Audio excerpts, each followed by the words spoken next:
nggak seuzon lah. Kita berprasangka baik terus, setiap orang yang ada di sini ingin mengabarkan berita baik kepada semua orang bahwa di sini itu baik, di sini semua baik. Jadi insya Allah mau dari sosial media apapun itu, kadang aja juga bayangin orang lagi tawaf ada yang nelpon. Tuai kritikan dari warganet yang menyebut Raffi hanya fokus konten ketimbang beribadah selama proses naik haji, Raffi Ahmad akhirnya angkat suara. Masih dari Tanah Suci, Raffi yang tampak menyadari adanya banjir kritikan yang dialamatkan kepada dirinya, memberi alasan kenapa dalam beberapa momen ia tanpa harus memegang telepon genggam miliknya untuk mengabadikan sejumlah momen berharga. Raffi pun memberi dalih bahwa seseorang yang tengah merasakan kebahagiaan kemudian tak dapat membendung hasrat untuk membagikan kebahagiaan itu kepada banyak orang justru merupakan berkah yang akan mendatangkan pahala. Pasalnya, dengan berbagai momen bahagia di Tanah Suci, Raffi berharap semakin banyak orang terdorong untuk berkunjung langsung ke Tanah Suci demi merasakan kebahagiaan yang sama.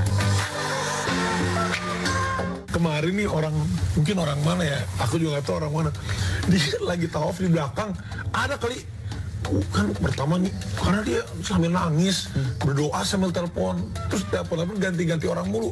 Maksudnya dia ngabarin kali ke teman-temannya gitu, kayak, ya Allah, disebut nama ini, saya ada di sini, ya Allah, gitu-gitu, saking, kan kita nggak suzon, kalau kita ngeliat langsung, kita nggak suzon bahwa dia mau ria, segitu dia bangganya, segitu dia pengen mengabarkan kabar baik bahwa dia ada di Ka'bah, di tempat terindah rumahnya Allah, ingin ngasih tahu nih aku di sini mau nitip doa kamu segitu. Jadi itu tergantung kita, makanya mudah-mudahan kalau teman-teman yang udah berangkat haji bisa ngerasain gimana senangnya kita kalau berada di sini tuh, pengen ngabarin teman, pengen ngabarin saudara, pengen ngasih tahu ke semua umat tuh bahwa ya Allah ini tempat terbaik.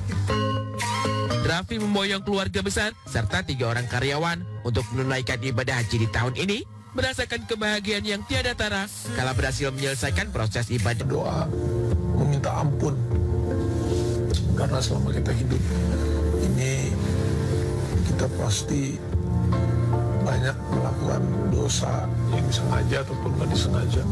Apalagi ngelihat jutaan lautan manusia meminta ampun, kita tuh benar-benar merasa kecil banget di hadapan Allah Subhanahu wa Ta'ala. Namun Raffi tanpa sadar bahwa apapun yang dilakukan selama ibadah naik haji tidak akan dipandang dengan positif semuanya oleh banyak orang yang hanya melihatnya lewat media sosial.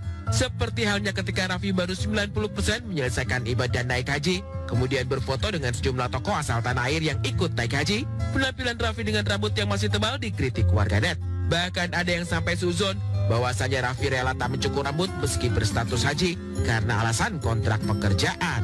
Padahal pada kenyataannya, Raffi kemudian bercukur habis rambutnya di kepala pasca 100% telah selesai menunaikan ibadah haji. Oh, mau kemana? Ini kan masih nunggu kan, Anda botak dulu ya. Bismillah, botak aja. Berdua.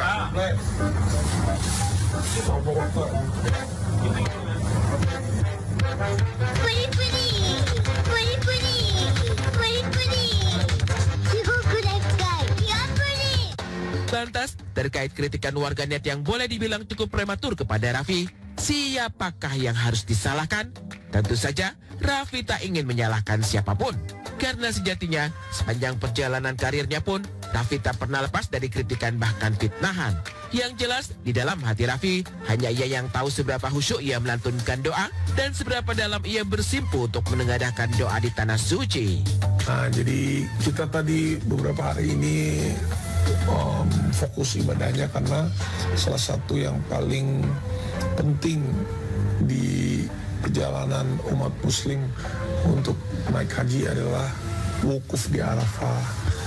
Wukuf di Arafah itu benar-benar di mana ada janjinya Allah kalau kita minta ampunan saat kita wukuf Arafah menjelang matahari terbenam, itu adalah waktu yang tepat untuk kita meminta ampun, meminta doa, memanjatkan harapan kita.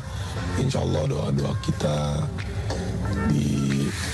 dimaafkan dan kita punya harapan baru sebagai manusia yang sudah lebih suci lagi gitu.